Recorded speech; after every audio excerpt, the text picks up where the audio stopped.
No final das contas, parece que os protestos no Irã chegaram ao fim. Claro, ainda precisamos observar se isso é apenas uma pausa temporária ou se novos protestos vão surgir no futuro. Mas, por enquanto, eles realmente terminaram. Segundo a mídia israelense, não há protestos em Teherã nem relatos de manifestações em outras áreas do país há dias. Separadamente no mundo ocidental, há indícios de que estão sendo feitos preparativos para ataques aéreos contra o Irã. Hoje, vou analisar esse assunto de forma mais detalhada. Os protestos no Irã, que começaram em 28 de dezembro de 2025, não estão ocorrendo mais desde 14 de janeiro. O governo iraniano reprimiu os protestos de forma rigorosa, continuando a reprimir com violência, inclusive disparando metralhadoras e rifles contra os manifestantes. Segundo uma reportagem da CBS dos Estados Unidos, estima-se que até 20 mil pessoas possam ter morrido. Tamanha foi a repressão violenta. Isso aconteceu devido à repressão sangrenta. Os protestos parecem ter se acalmado, mas muitos especialistas acreditam que é muito provável que esses protestos não parem por aqui. A causa principal que abalou a sociedade iraniana segue sem solução. O problema econômico é o ponto central. Com a moeda iraniana em colapso, o cotidiano foi destruído. De 2015 a agora, a taxa de câmbio saltou de 32 mil para 1,45 milhão de reais por dólar, aumentando mais de 44 vezes em 10 anos. Na Coreia, isso seria como o dólar passar de 67 mil won, mostrando total perda de confiança na economia. Após o fim da guerra com Israel em junho passado, a queda do real acelerou e em 6 meses a moeda desvalorizou cerca de 40%. Com inflação anual de 422%, a economia colapsou e ficou fora de controle, agravando a situação do povo. Os preços de ingredientes básicos, como carne de frango e laticínios, subiram muito e o óleo de cozinha sumiu do mercado. Os preços dos alimentos subiram 72% em relação ao ano anterior, e o preço de um pacote de queijo disparou de 6 milhões de reais para 8 milhões de reais em um curto período de tempo. No entanto, o salário mínimo médio no Irã é de cerca de 9,29 milhões de reais, ou seja, mesmo trabalhando um mês inteiro pelo salário mínimo, mal dá para comprar um pacote de queijo. Nesse nível, não há como negar que a própria sobrevivência está ameaçada. O que merece ainda mais atenção é o fato de que os comerciantes estão no centro dos protestos. Essa cena é muito simbólica na história moderna do Irã. Durante a Revolução Islâmica de 1979, comerciantes foram decisivos na queda da dinastia Pahlavi, financiando as forças islâmicas e liderando a mudança. Hoje, porém, esses comerciantes se afastam do governo islâmico.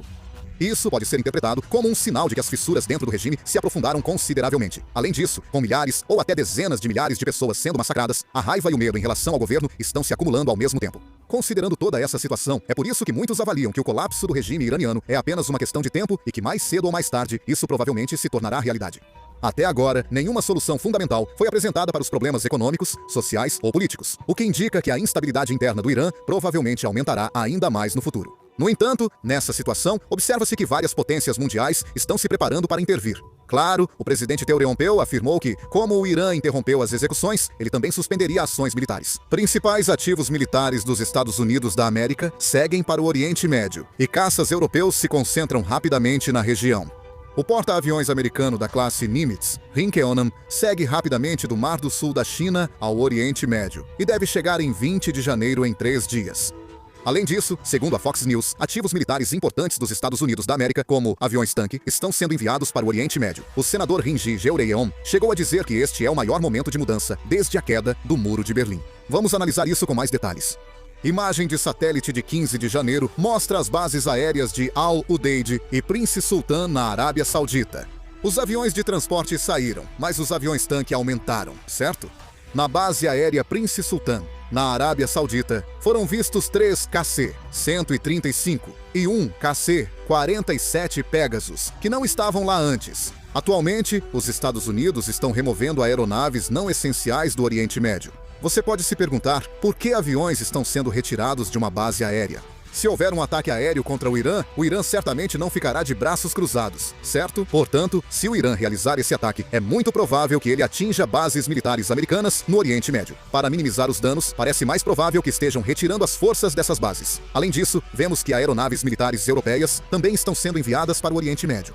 4 caças Eurofighter Typhoon e um Airbus KC, 2 Voyager da Força Aérea Britânica, foram enviados ao Oriente Médio. Aviões de transporte da França, Alemanha e Itália também seguiram para a região. Alemanha e França não comentaram o envio desses ativos militares. Há outra cena importante a observar.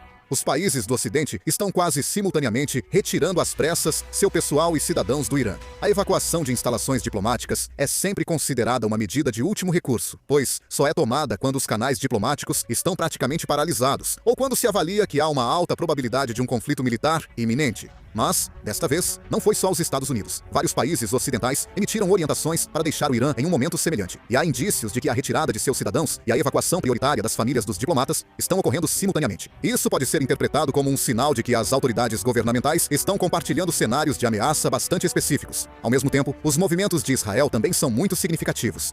Israel, a partir do final de semana, elevou o nível de alerta militar em pelo menos 1 grau. Eles posicionaram sistemas de defesa aérea, Iron Dome, adicionais no centro da cidade e ao redor de instalações estratégicas, e abriram abrigos de defesa civil que normalmente funcionam de forma limitada. Israel normalmente não toma essas medidas de forma pública, a menos que haja uma ameaça real e iminente.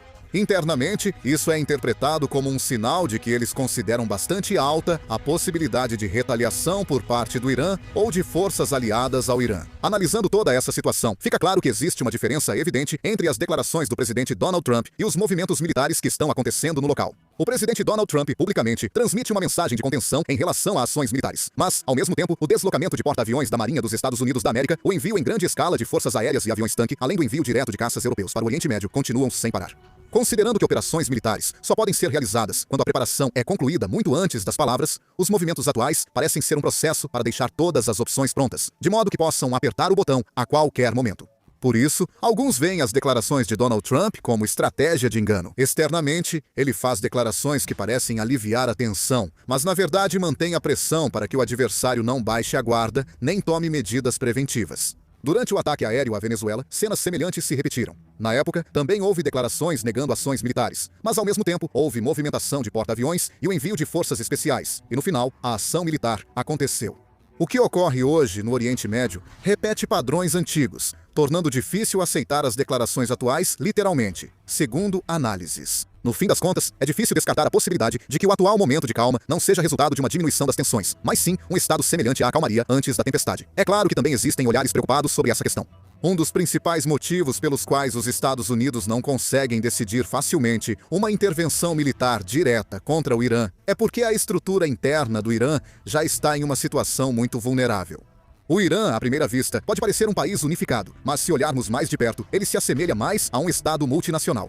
Entre toda a população do Irã, cerca de 51% são persas, formando a maioria. Em seguida, os azeres representam cerca de 24%. Além disso, os curdos compõem cerca de 7% e os baluches, cerca de 2% da população. O problema é que essa composição em si pode se tornar um fator significativo de instabilidade em caso de colapso do regime. No caso dos azeres, eles estão relativamente bem integrados ao sistema iraniano e têm mostrado uma postura relativamente passiva em relação à independência. No entanto, a situação dos curdos e dos baluches é completamente diferente. Sofreram discriminação e repressão do governo iraniano, reivindicaram direitos e promoveram lutas armadas e movimentos separatistas. Especialmente os curdos, que não estão presentes apenas no Irã, mas também no Iraque, Turquia e Síria, podem desencadear uma reação em cadeia que ultrapasse as fronteiras caso o poder dentro do Irã entre em colapso. Os baluches atuam em áreas na fronteira com o Paquistão, e se o governo central enfraquecer, podem tentar expandir sua influência.